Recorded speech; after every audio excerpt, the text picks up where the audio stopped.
नमस्कार दोस्तों, if fish could किल के 7वें एपिसोड में हम आपका स्वागत करते हैं। एपिसोड 6 में हमने गेरिगो ऐप के अतीत के बारे में जान लिया था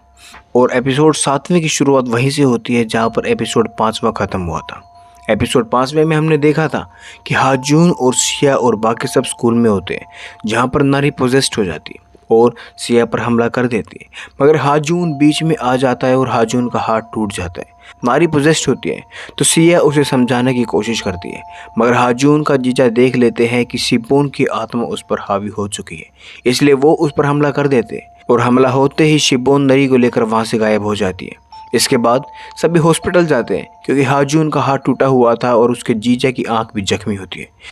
इसके बाद हॉस्पिटल से निकलने के बाद वो सारी वीडियोस देखते हैं जो उन्हें टीचर के कंप्यूटर से बरामद हुई थी, जिसमें वो हेद्योंग की वीडियो भी देख लेते हैं और सब समझ जाते हैं कि जिस फ़ोन से वीडियो बनी हुई है वही असली शापित फ़ोन है।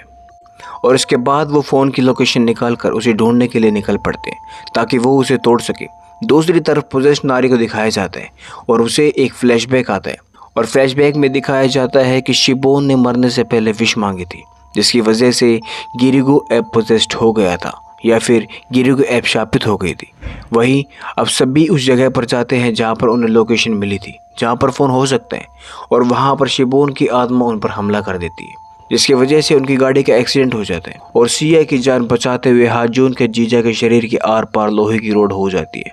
जिसकी वजह से वो बहुत जख्मी हो जाते हैं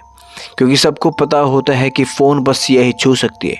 इसके बाद हाजून के जीजा जियानवू और सिया को मोबाइल ढूंढने के लिए भेज देते हैं और खुद वहीं पर तड़पते रहते हैं, मगर हाजून एम्बुलेंस बुला लेता है। दूसरी तरफ जियानवू और सिया उस बिल्डिंग तक पहुंच जाते हैं जहां पर वो वीडियो पहली बार रिकॉर्ड हुई थी और डरे से में उस बिल्डिंग के अंदर चले जाते हैं। बिल्डिंग अंदर से बहुत ख़राब हालत में होती है, पुरानी होने की वजह से काफ़ी टूटी फूटी होती है।